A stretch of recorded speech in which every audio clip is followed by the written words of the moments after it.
My friends at EasyCater are workplace catering pros, helping you find food for everything from daily employee meals to staff meetings and special events.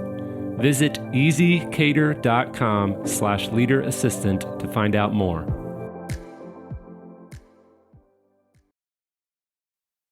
I'm Peggy Grande, and today's leadership quote comes from my former boss, President Ronald Reagan.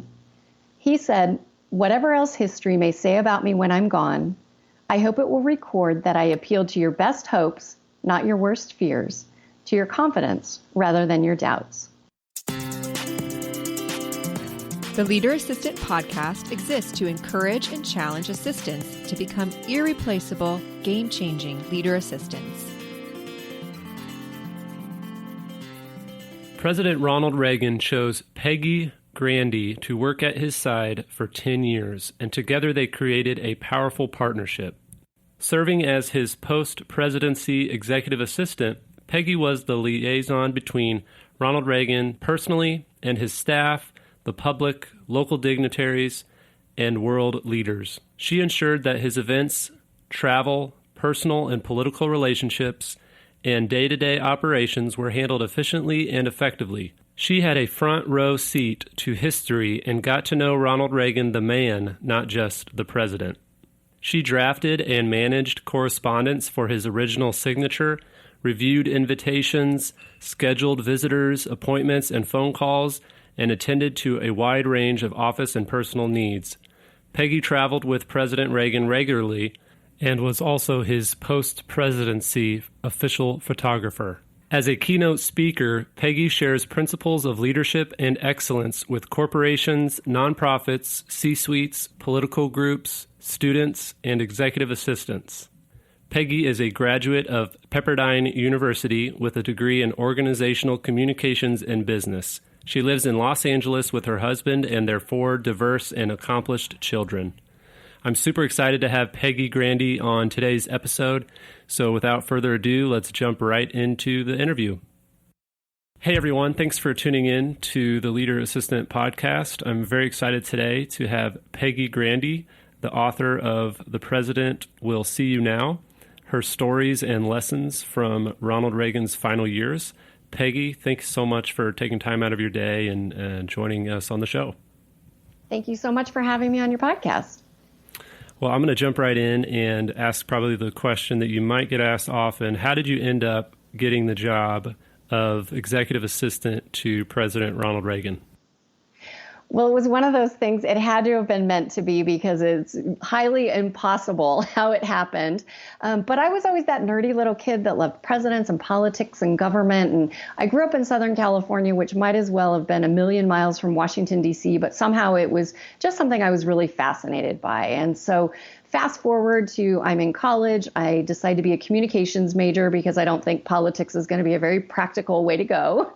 And so I'm a communications major. And wouldn't you know, the Great Communicator is in the White House. And so he represents everything I love, communications and politics, and a great man of integrity and character and faith and all these things I loved. And still never imagined that my path would ever cross his. But as I was getting ready to graduate, I was entering my last semester at Pepperdine University. I needed an internship for credit. And I remembered something my dad always told me. And he said, you know, somebody's got to have the job you want, and it might as well be you. So I took a chance and I wrote a letter on probably an old typewriter and mailed it, stamp and all, off to the office of Ronald Reagan, and was shocked when my phone rang a few weeks later, asked me in for an interview. And I went in for the interview. I was very nervous, but I thought things went fairly well. And wouldn't you know, I was hired pretty much on the spot to serve as an intern or a volunteer in the president's office during my final semester of college. And then at the end of that semester, the woman actually who had hired me returned to Washington, D.C. and asked me if I would take her job. And so I started being the executive assistant to the chief of staff. And I served him in that capacity for a few years until Ronald Reagan's longtime executive assistant that she had basically had since before he was governor decided to retire, and they asked me to take that job. So you don't say no to a job offer like that. But at the time I was 6 months pregnant with my first baby. I wasn't quite sure how I was going to navigate all all of that space. But I wound up serving Ronald Reagan from 1989, right after he left the White House, until 1999, 10 years later, when he left the public eye, and stayed connected with him until his passing in 2004, and with Mrs. Reagan until her passing in 2016. So 27 years of my life was very intertwined and very connected to those wonderful people, the Reagans. Wow, that's amazing. So if there's an assistant listening to this episode and they are just dreaming of working for a president someday, or working for a former president someday, do you have any tips or recommendations on what they could do to reach that dream? I believe it's always about proximity. And so whether you work for the president of a country or the president of a company, if that's something you aspire to, I'd say get as close as you can. Did I aspire of being an intern or volunteer and answering phones and doing press clippings? No.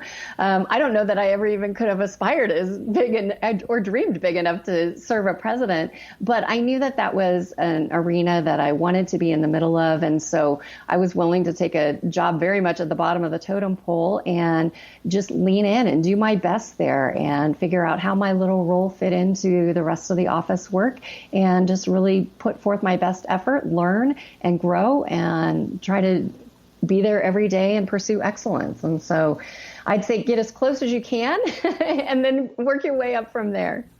Yeah. How are they going to make the call if they don't know your number, right? Well, I have a lot of people actually who say, oh, we were so lucky to work for the president. Okay, well, luck maybe had a little bit to do with it, but I took initiative. I wrote a letter. I dared to dream big. And then once I got there, I actually tried to do a really good job. We had probably 100 interns that came through over the course of my time there. And there was maybe 2 or 3 of us that transitioned into full-time staffers. And so what do you do with that opportunity once you get it? And are you looking for it? And are you prepared to do a great job once you're there? And so, I believe that luck has a little to do with it, but I also believe that everybody has the opportunity to catch some luck in their life, and they're just sometimes not looking for it or ready for it when it happens. So what did you love about the role of an assistant? You're in the thick of everything. And I'm one of these people, God bless my mother. I probably drove her crazy because I was just one of these kids that could never do enough things at the same time. I loved life coming at me full force. I loved spinning lots of plates and juggling lots of things at the same time. And so all those elements that I loved about life, the adrenaline, the rush it gave me, that in the president's office, I finally met my match. And so not only staying par and keeping up with the president, but I really had to be 5 steps ahead of him. And so not only very present in the moment, attending to whatever he needed, being very aware of what was happening with any visitors or things like that, but also planning ahead. And as you know, because you've peeked through the pages of my book, nothing was simple when you worked for the president. So if we were getting ready to leave the office in a few minutes, he may have a visitor in there. And so simultaneously, I'm wrapping up that visit. Since it's a small staff, I'm probably taking the pictures and maybe taking out the catering dishes. And I'm also packing a bag up and alerting Secret Service we're going to leave in 5 minutes, making sure the rest of the staff is ready to go, making sure his briefing book is ready to go, making sure I have all my things ready to go, and all at the same time making sure the office looks presentable because we have visitors of any level. So I think I loved the fact that I finally met my match as far as just being kind of an adrenaline junkie.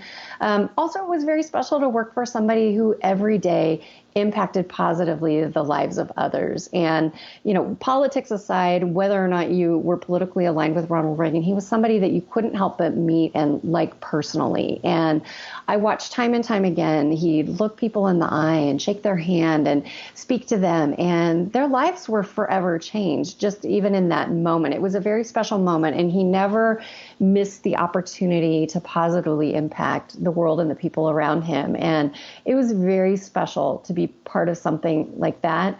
I knew at the time he was a great man and a great president, but now history looks back and he's truly a giant among greats. So it makes me even more grateful for my role in being in that proximity with him. Yeah, I always say, one of the things I love about being an assistant is there's never a dull moment. Yeah. And So, it's definitely a plus when the company and the executive you work for is also a good person, and Yeah. It's kind of a very sweet spot to be in. Absolutely. Yeah. And it was, every day was a privilege and an honor. And even though, of course, I had to get very comfortable working with him very closely, there, of course, was that natural familiarity, but there was also that formality that was always there. And not a day went by when I didn't pause and look into his office and him sitting there and think, wow, that man was the leader of the free world. And I'm the luckiest woman in the world to sit right outside his office door every day and serve him now in the final years of his life. So he was known kind of as, I think you mentioned it earlier, the Great Communicator. Is that right? Mm-hmm. So yeah. What's one thing you learned about communication as his assistant? Yeah.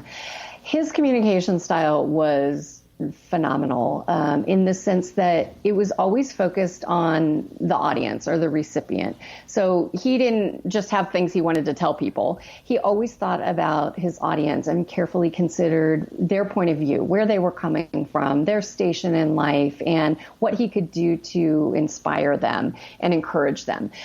His language was very carefully chosen. It was in full alignment with his branding. I mean, we think of him as a great optimist, as a great champion for freedom, as being very visionary, as somebody who inspired people to follow him, who gave loyalty and gave faith and belief in the American people without demanding it or before he demanded it. And so his language was infused with those messages consistently. And so everything that we thought of about him was basically the language he used every single day. For example, little things like, instead of saying, never forget, he would say, always remember, because it's just a more positive way of stating the same thing. And so it may have looked very organic, and Ronald Reagan came across as somebody who was just happy-go-lucky and smiley and cheerful, and he was.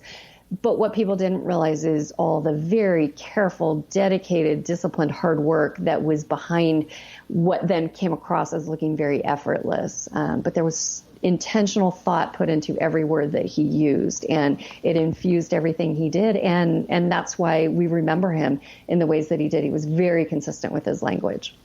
So did you find yourself writing emails or talking the same type of language to other people and growing in your communication?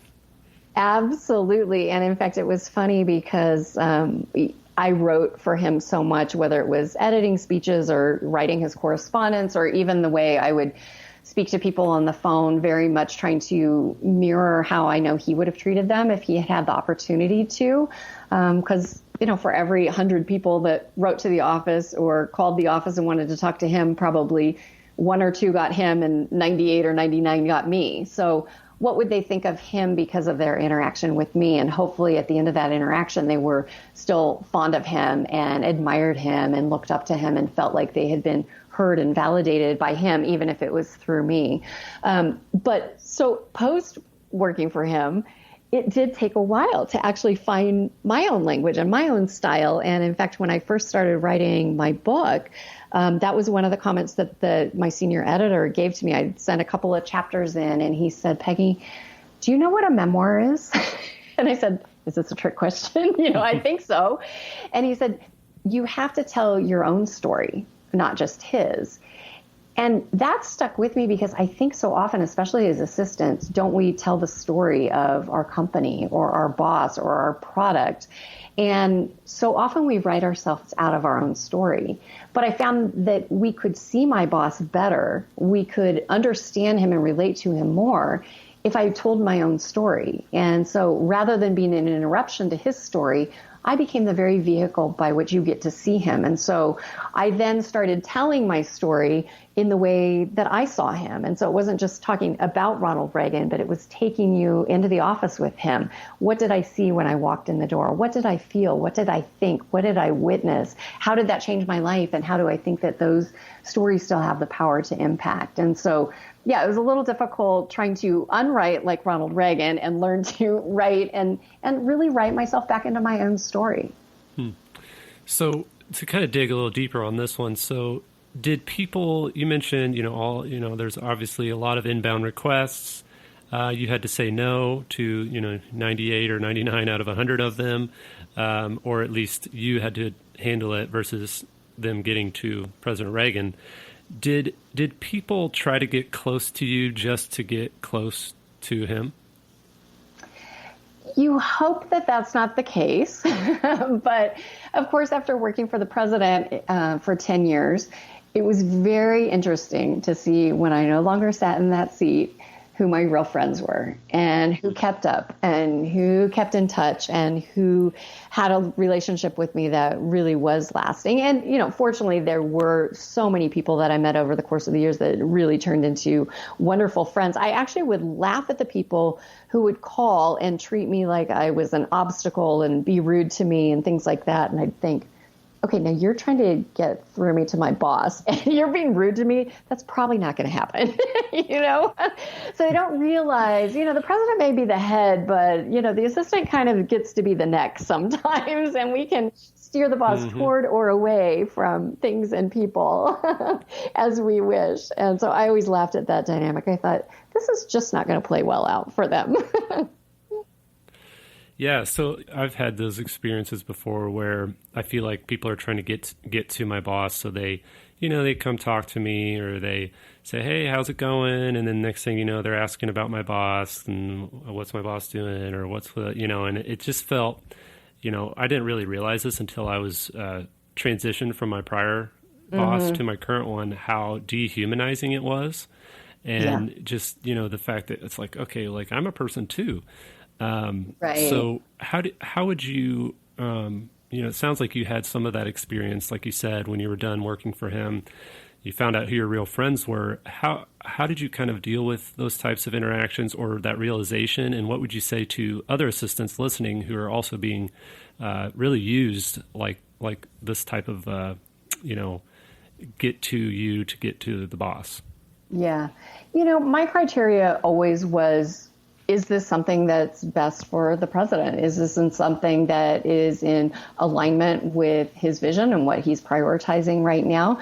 Is it something he should be spending his time on? And is it something that he should be spending his time on at the expense of something else? Because as you know, every time you allocate a block of time towards something, you're pulling time away from something else. And so as long as I took all the emotional piece of it away, and really just looked at what are his top priorities, a lot of things that might have been good causes or good people or good things to do didn't elevate or rise to the level of the top. And so there was a lot of good things that he could have and probably would have loved to have done that just didn't rise to that level. And so I think when you're really clear on what the priorities are, what are the top things that he should be doing and spending his time on, the rest sort of diminishes. And if you don't get emotionally attached to people or things or to the power of the position and really just keep the focus on what is truly best for him, his branding and his vision right now,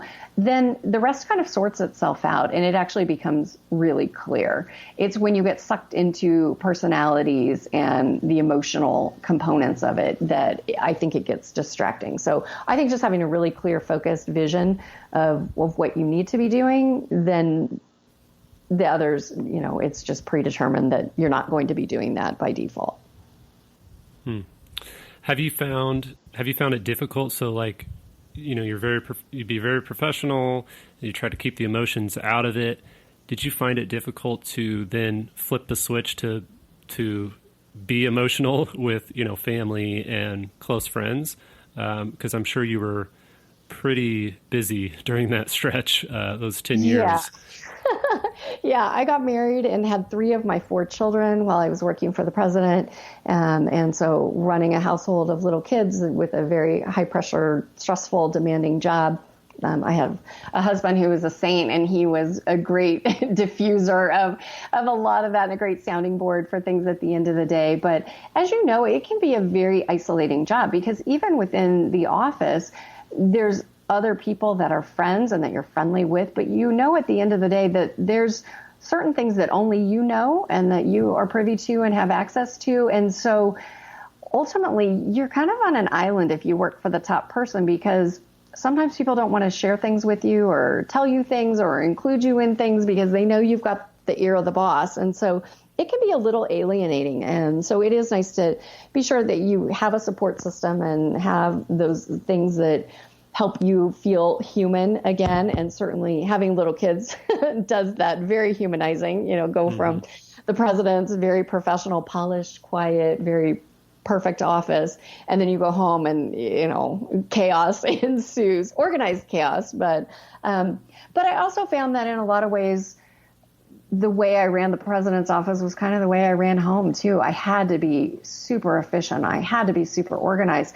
I had to know my own priorities and what was important to my family, because certainly we could not do it all when I'm working full time and juggling a bunch of little kids and a commute.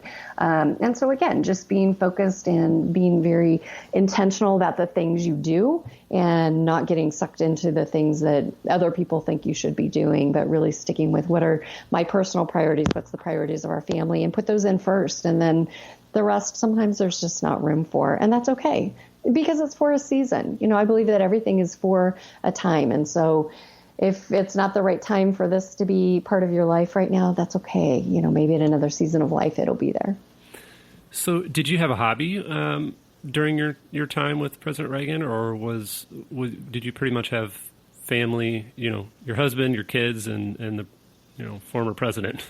Yeah, we actually, as a family, we love to travel. Even when the kids were little, we would go camping and things like that on the weekends. And so anything we could do primarily to get out of the city and to get outdoors and to be together as a family was always very special and very much the priority. And it's fun because now that my kids are grown, that's the thing that we still love to do together. And as far and wide as my kids are, anytime I say, hey, I'm thinking about planning a trip to here, it's the great magnet that pulls them all back together. So it was fun to make time for that. And, I look back on those years and they were so crazy, but I look back and there was so much joy during those years. And so I think sometimes there's this temptation to think, well, when the kids are a certain age, or when I get through this project, then life will be easier, or I'll have more time for myself, or, then I'll be happier. And really, I learned during those years, because there was so much going on, that you really have to be very intentional about finding joy in the moment.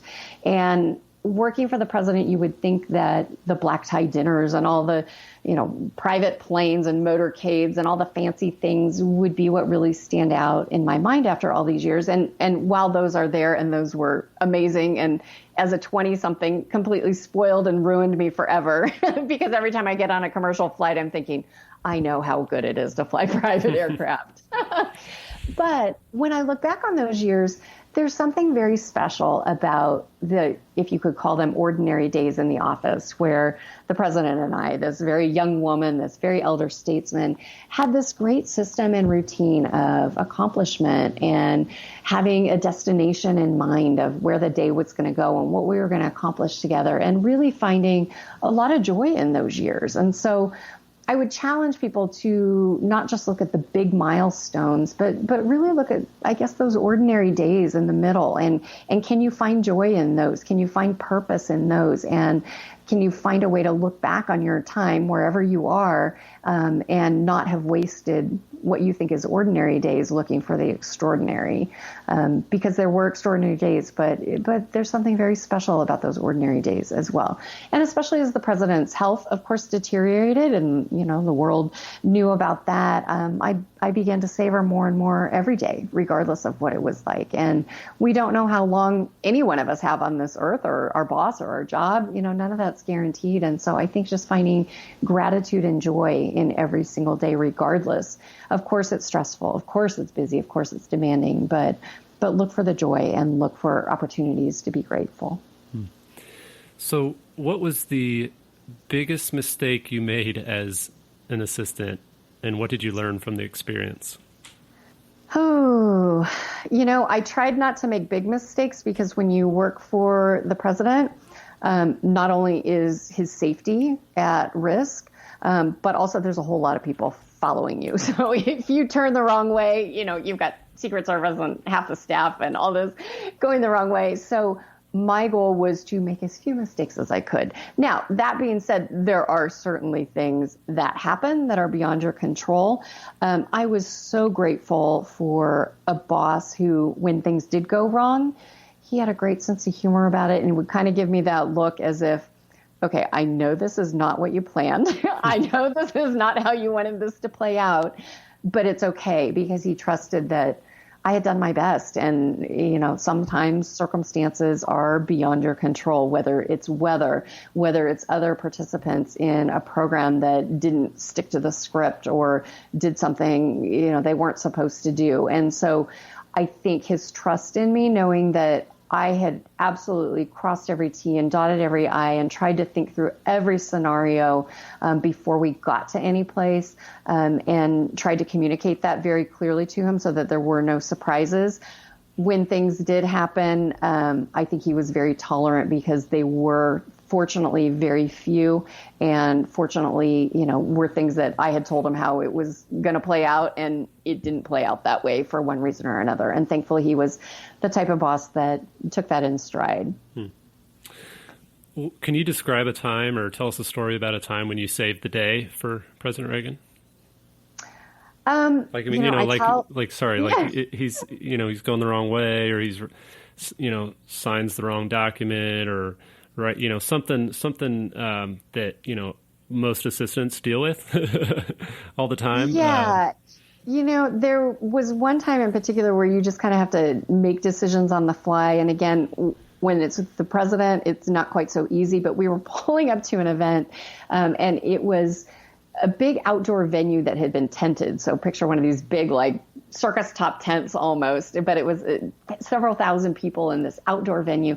And we had a holding tent that was just adjacent to that we were supposed to pull up to. He was going to hold there, and then he was going to go across the way to make this speech in this big outdoor tent. And as we're driving up, the weather is getting worse and worse. And by the time we pull up, it is blowing a gale and it is raining. And as we're pulling up, I'm in the back seat of the car with the president. Secret Service obviously is driving. And as we're pulling up, our advanced person is standing outside the tent, this poor guy out in the pouring rain. And this gust of wind comes and not only flips his umbrella upside down, but takes the entire hold tent that we're supposed to go into, and it lifts it from its stakes and tumbles it away. Wow.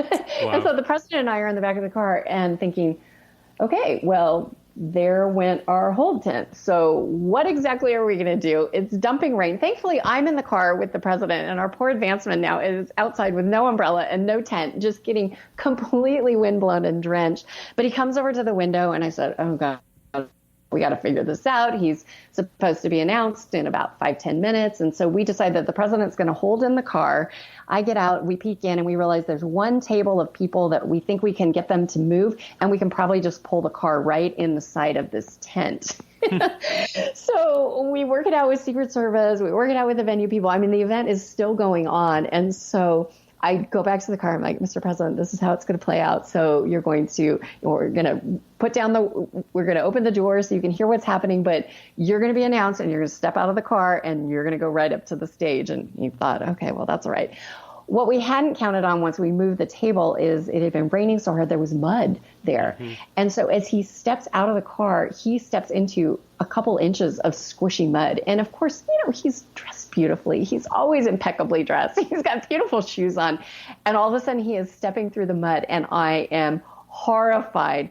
And he goes up on the stage, muddy shoes and all, makes his whole speech, comes back to the car, gets back in the car, covered in mud. And I just was cringing, thinking, oh my gosh, I feel so terrible. This is awful. He's going to be so angry. And he looks at me and he goes, I don't know if I would do that again, but he goes, I think that made a rather nice entrance. And just kind of laughed at him. I looked at him and I go, I promise to get your shoes clean, sir. And he kind of laughed too. So just having a sense of humor about it and being willing to adjust on the fly and just make it work. And then kind of selling it to him in a way that it'll be okay and it'll play out all right.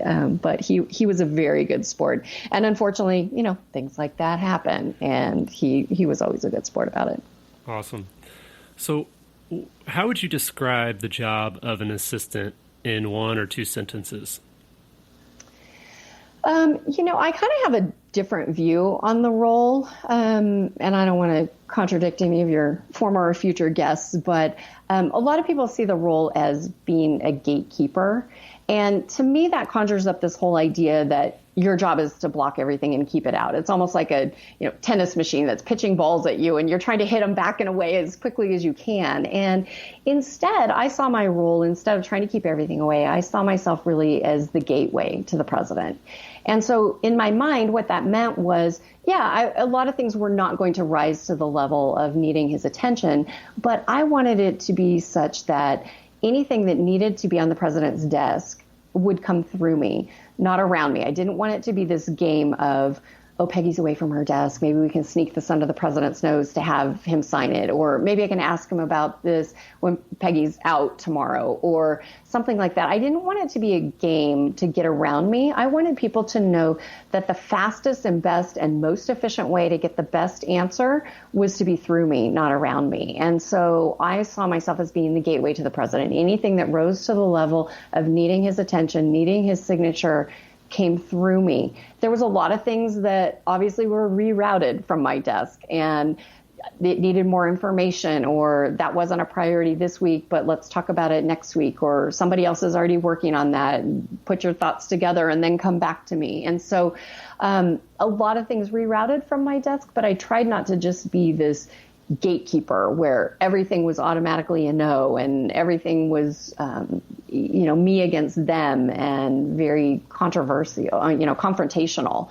I really saw my role as a gateway instead of a gatekeeper. And so that kind of kept me sane too during those years too, because of course there's this flood of things coming to you. And again, really when the filter narrows to be something that the funnel only brings a few things that rise to needing his attention, it makes the decisions pretty easy. Yeah, I love how you said that. I often think, okay, if I can help the team and do what I say I'm going to do and be accessible and helpful and reliable, then when I have to say no, it's going to be different. It's going to come across as different versus I'm always kind of like, well, I don't know, I'll see if I can fit you in, or I'll do that, and then I don't do that. Right. And I was very careful about what I committed to. And a lot of it I would put back on other people. And so rather than things finding a home and being dumped on my desk, I would say, bring that to me tomorrow afternoon, and I'm happy to have him sign it. So then it's not sitting on my desk. It's not my responsibility. It's theirs. And so as much as I could have not things come to die on my desk, that was my goal. And yeah, to be very firm with a no and with explanation when I could. And then when I said yes, to actually do it and facilitate it in a way that was useful and helpful and made them realize we're all on the same team. So what's kind of one productivity tip or hack that you used during your time? I know technology was slightly different in that very day and different. age. So what's kind of one practical way you kept track of things and made sure you didn't drop balls? Yeah. One of the things that I did then that I still do now, and I apologize to any great environmentalists out there, I'm still a fan of paper in certain instances. And so as far as scheduling items, addresses, times, call-in numbers, those kind of things, I find technology to be fickle at times. And so even today, for this podcast, I have a printed piece of paper that tells me exactly what time I'm calling and, what that Skype address name is and all of that. And so to me, there's still value even today in paper because technology sometimes fails us. And so working with a boss that I could hand him a piece of paper on the way out the door, it wasn't, oh, let me print that or let me forward that to you, or, and everybody works differently. But for me, back in the day, obviously everything pretty much had to be printed, but I think there's still value today. And sometimes we eliminate a lot of steps by maybe just printing one little sheet of paper. Yeah.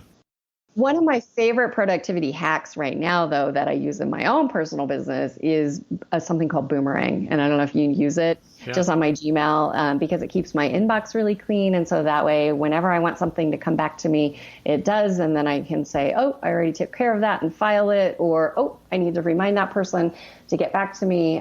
Or I'm one of these crazy people. I don't really sleep very much. And so if I'm drafting an email at 2:00 in the morning, I can time it to send at 6:00 in the morning instead of letting people actually know I'm insane and I don't sleep. And I'm doing emails at 2:00 in the morning. I've done that a few times. Yeah. So what do you think executives should look for when they're trying to find an assistant and hire an assistant? Yeah. I think it's two things. The mechanics of the job have to be there, and the mechanics of the job are going to be different for every single role. For any assistant, they have to know and be able to utilize the skills and the tools of the trade. So whether that requires, excellence on the phone or writing or email or coordinating time zones or expense reports or data or whatever it is, the mechanics of the job, you have to be able to do those and to interact with that with excellence and with efficiency. But the other part of it that I believe is equally important, especially if you're wanting to be an EA at the highest level, is the mindset. So the mechanics are the tactics and the tools of the trade, but the mindset is what you bring to the job every single day. And are you bringing the mindset of a leader?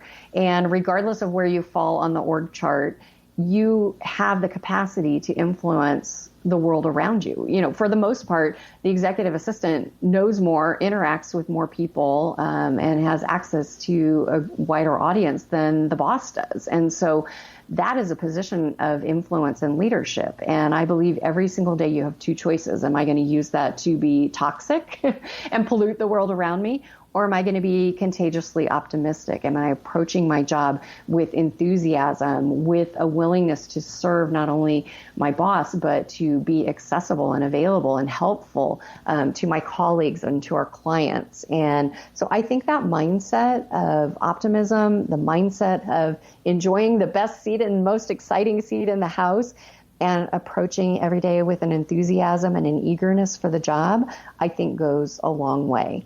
I think it also takes somebody who is a strategic thinker and doesn't sit back and just wait to be told what to do, but actually approaches every day with a plan in place.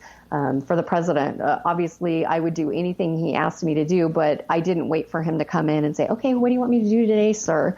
I had a whole plan, and we could adjust that. We could adapt that. I could save things till tomorrow. We could add things in. But I had a game plan of what I wanted him to accomplish that day, and I was going to drive that agenda forward during the day as best and as efficiently as I could. So we kept his schedule moving. We kept things, passing through his desk in his office pretty quickly.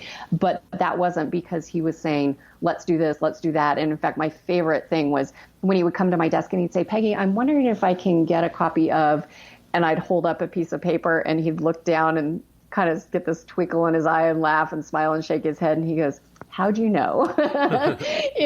So anticipating and just guessing and understanding, because based on your experience and your interaction, anticipating exactly what he would need and have that prepared before you even asked. How many years do you think it took for you to get to that point where you really were anticipating things like that?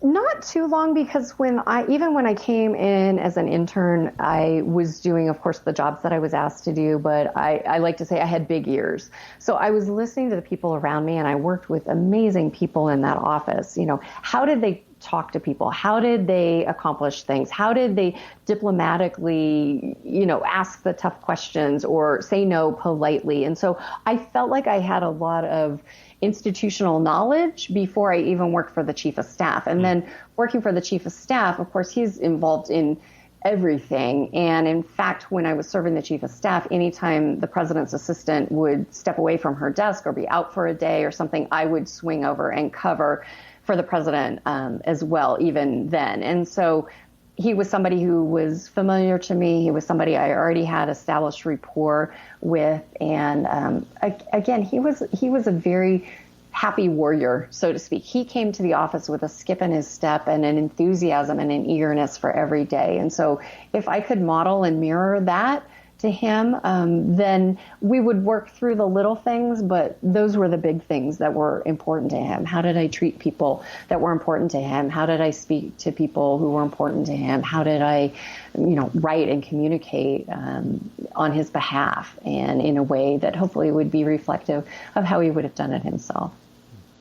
I love how you said, you had big ears. I literally have big ears, yeah. But I hope I don't. I don't think they're too big, but figuratively, not literally. But it's important, and especially when you're young in the workplace, yes, do your job, but also how does that piece fit into the bigger piece, and listen to how people talk and handle things and interact and start mimicking that language.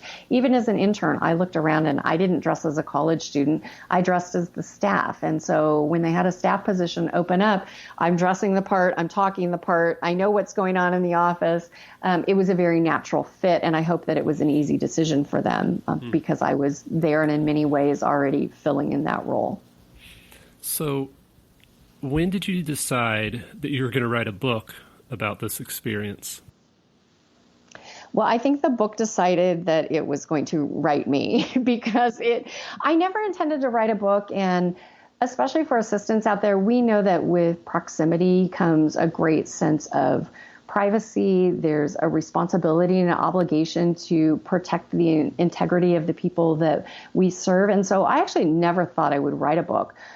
But several years after I was working for the president, I started speaking out a lot about my experience. People wanted to know what it was like to work for this great man. And I felt like part of my stewardship to him would be to continue to tell those stories. And so I'll never forget, after one event, this gentleman came up who runs the presidential history program out of the University of Virginia. And he said to me, "Oh, Peggy, you have got to take this speech and all your stories you have and put them in a book." And I said, "Oh, I just can't imagine ever doing that. It doesn't seem proper. I just don't think I would ever do it." And he said to me something that completely changed my mind. And he said, if there was a woman who sat outside Abraham Lincoln's office door every day for 10 years, don't you think we would want to know what she saw, what she learned, what she observed? And don't you think she would owe it to history to tell us? And that was pretty powerful. And I still wasn't going to write a book, but that kind of changed my perspective on things. And so fast forward several years later, I was speaking at a conference with another executive assistant who had served for JFK Jr., phenomenal lady, Rosemary Terenzio. She wrote a fascinating book also called Fairy Tale Interrupted about her experiences serving for John F. Kennedy Jr. And she gave me a copy of her book. I read it cover to cover, New York to LA. And when I got home, I emailed her and I said, "Rosemary, you did such a beautiful job of being revealing, but ultimately being respectful. I felt like I knew him so much better, but felt like I didn't know things that I didn't want or need to know. And I just think you did a beautiful job." And she said, "Thank you so much. It was due to my literary agent, who I've copied on this email. Steve, Peggy has a book in her. You've got to reach out to her." So Steve and I had coffee the next time he was in LA. And again, I hadn't written one page of a book. I didn't intend on writing a book. I just told him my story. And he said, "The next time you're in New York, let me know. I've got a friend in the publishing world, and let's just, see what he thinks." And so a few weeks later, I was in New York, sat around at a wine bar and told my story to this top editor from one of the top houses in the U.S. and didn't pitch a book, didn't have a writing sample even, just told him my story. And wouldn't you know, a couple weeks later, I had a firm offer to put my story into book form from Hachette Books in New York, and was terrified to do it. But I thought that, with the right encouragement, that I could tell my story in a way that was revealing and respectful. And even though there's 1,000 books about Ronald Reagan, I knew that none of them captured him in the way that I saw him, because I saw him in such a unique and different way. So anyway, I was grateful for the opportunity, was a little bit anxious about, could I actually capture him on paper the way I saw him in person? And I actually, at the end of the writing process, I'm actually very proud of the book. And I do think it captures him in a revealing but respectful way, not political, but just a character sketch of a great man, of our relationship, and what it was like to serve a man like that for over a decade. Yeah, it's Very exciting. I've dipped into it. I haven't finished it yet, but definitely recommend listeners to pick it up. It's called The President Will See You Now, and peggygrande.com. Is that right? Yeah. Yeah. And so check that out. Do you have any tips for an assistant who is considering writing a book? Any tips for finishing or any just practical, how to write a book tips? Well, I think it's important to put yourself into the story if that's what it is. For the most part, facts and figures are not compelling or interesting. Stories are the things that change minds, that change hearts, that have the power to inspire and to impact people's lives or influence them to think about something differently or change their mind.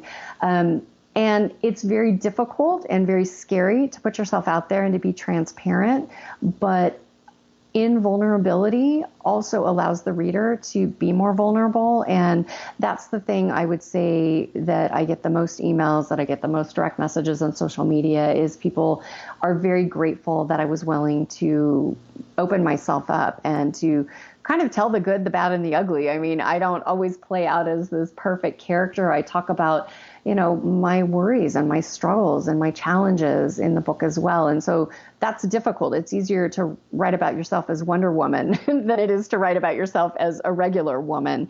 But in that vulnerability, I think there's a relatability, and that's the thing that I think most people who have read the book have appreciated, the fact that I was willing to put myself out there in a really vulnerable way and tell my story alongside his. And I'm actually, to this day, I'm really proud of the book, and it's originally came out in hardback, ebook, and audiobook, and they just re-released it last year in paperback as well. And so it's done really well, far beyond anything I could ever imagine. And I'm so grateful for the opportunity to be able to tell my story and to share my boss and my front row seat to this remarkable man's life for that decade that I got to serve him.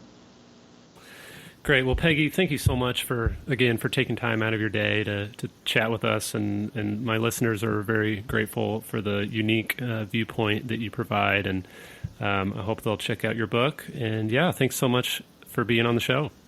My pleasure. And yeah, peggygrande.com. I try to get back to everybody who emails and asks a question. So if there's something that somebody would want to know that I don't cover in my book or we didn't cover today, I'm always happy to engage with people one-on-one as well. And I'm grateful to you for doing what you're doing to encourage assistants out there. I didn't have anything like that when I was in the thick of things, and I was very much trying to figure it out on my own. And so all the travel, all the speaking, all the media that I do, there's something very special about the events that I get to speak at with executive assistants, because those are my people. That's my tribe. I relate to those men and women who are just doing a phenomenal job on the front lines, and admire, respect them, and want to encourage them to just find joy in the job. Awesome. Well, thanks so much. And we'll hopefully talk to you again sometime. Great. Thank you so much, Jeremy. Thanks for listening to episode 15. You can find this episode's show notes on leaderassistant.com/15.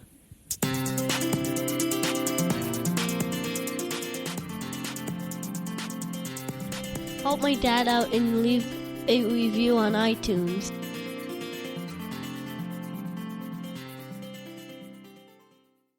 GoBulls.com